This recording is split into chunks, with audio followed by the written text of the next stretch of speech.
selamat datang di Garuda Mas Channel tentang Nyucruk Galur Galuhur.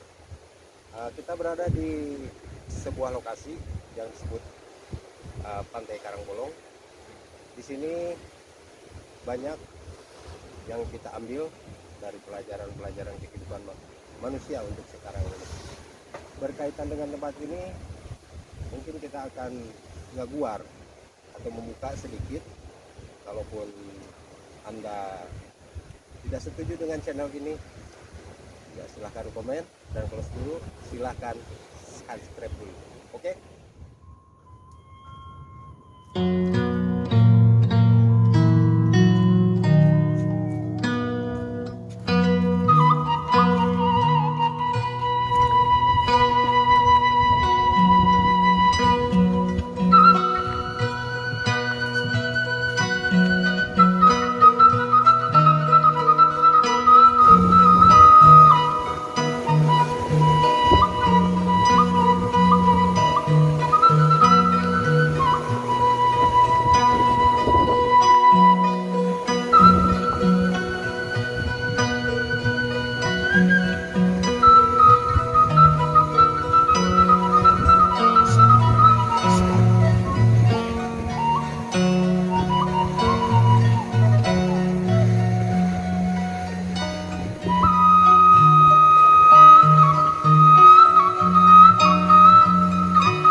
Kali ini kita membahas sebuah pantai Karangbolong yang konon katanya ini sangat melegenda di daerah Surade.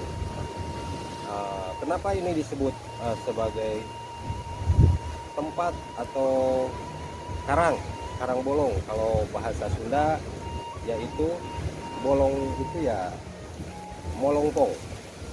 Dalam satu sisi kita mengatakan bahwa ini tempat melihat. Ini konon digunakan dari para raja-raja kita dahulu, termasuk raja-raja Pajajaran, termasuk Sundaland atau disebut dengan dulu Sunda Kendaan, yang punya seorang raja, yaitu seorang raja Kandiawan. Tempat ini dipergunakan untuk melihat atau mendekatkan diri kepada Sang Pencipta, yaitu Sang Hyang Wenang. Untuk saat ini kita bisa melihat di sini sudah ada bambu-bambu karena masyarakat sekarang mempergunakan tempat ini sebagai memancing benur atau udang, anak udang gitu. Kita bisa lihat sekelilingnya dipenuhi dengan bambu-bambu secara tradisional. Kita bahas dulu mengenai tempat ini berabad-abad silam dengan perubahan geografi juga lokasi. Tempat ini sungguh indah dan nyaman, sehingga pemerintah sekarang pun berencana untuk tempat ini menjadi destinasi wisata yang sangat kaya akan alam. Karangbolong ini dipergunakan oleh raja-raja dahulu untuk melihat atau memprediksi adanya suatu kejadian-kejadian alam, ataupun sebagai melihat apakah daerah yang dikunjungi ini sebagai barometer kekuatan. Nah, itu di zaman kerajaan dahulu. Sehingga di sini ada juga sebelah terang sana ada sebuah patilasan. Orang mengatakan di sana ada eyang balung tunggal. Kalau eyang balung tunggal berarti ditarik ke depan itu zamannya Eyang Singacala dari Kawali. Apa hubungannya dengan Kawali? Tentu sangat banyak, karena kalau kita ke belakang tentang Raja Kandiawan atau Kendaan itu terlalu jauh.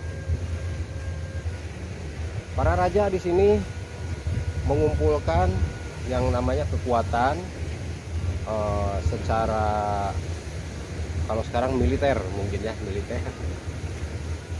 Jadi pasukan-pasukan kerajaan untuk menghadang adanya musuh atau untuk melihat musuh. Karena di sini disebut Karangbolong itu untuk melihat. Jadi ada indikasi bahwa raja-raja dahulu mempergunakan tempat ini untuk melihat adanya bala ataupun serangan-serangan musuh. Ini adalah tempat petilasan. Di sini nggak ada makam, nggak ada tempat untuk spiritual lain kecuali alamnya itu sendiri yang memberikan keindahan juga kenyamanan bagi pengunjungnya. Di zaman para wali pun demikian. Para wali di sini seringkali mempergunakan untuk tirakatan, karena dengan laut yang lepas, pemandangan yang indah ke depan, para wali pun untuk menyiarkan agama Islam, mereka dengan leluasa. Jadi para wali pun mempergunakan tempat ini untuk hal-hal ya spiritual juga.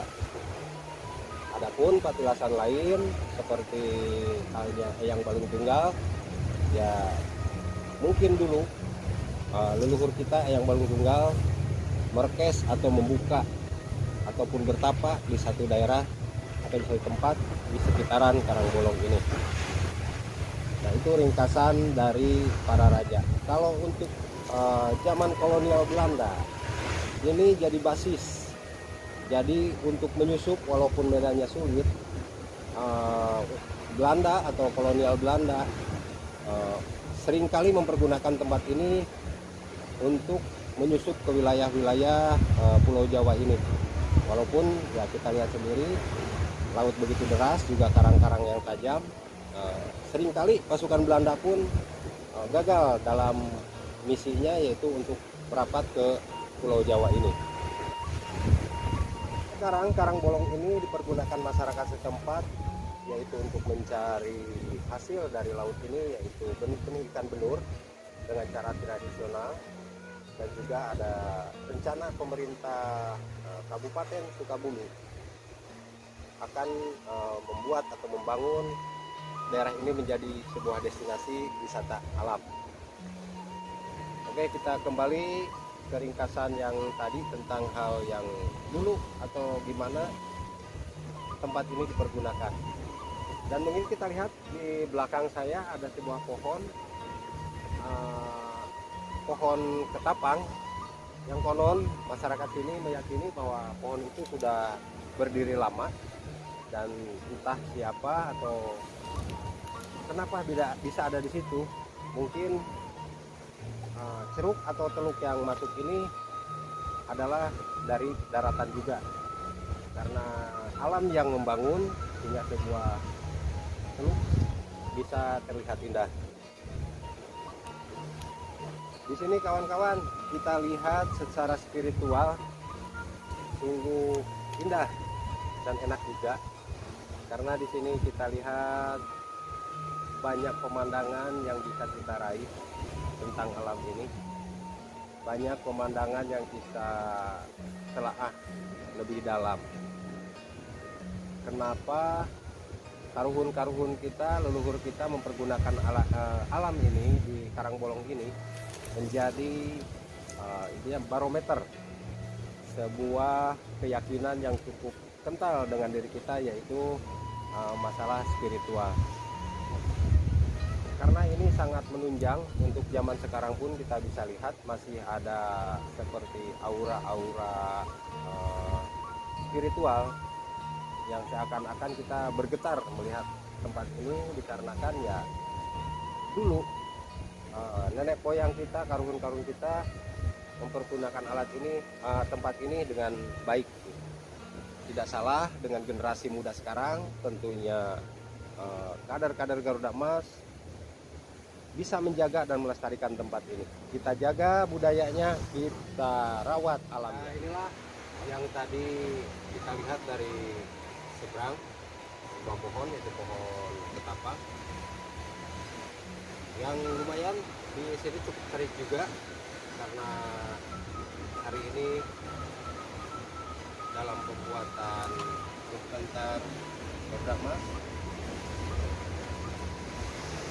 waktu menunjukkan hampir sore hingga cuaca cukup terik. Tapi dengan kondisi seperti ini, saya melihat beberapa nelayan penangkap benur dengan semangat. Mereka masih terus melakukan rutinitasnya. Ya, oke, kembali lagi ke pohon ketapang. Di sini cuman ada satu pohon yang cukup besar dan rindang. Mungkin ini kalau kita lihat ini cukup berumur juga, dan saya setuju dengan masyarakat setempat. Pohon ini sudah cukup lama berdiri di sini.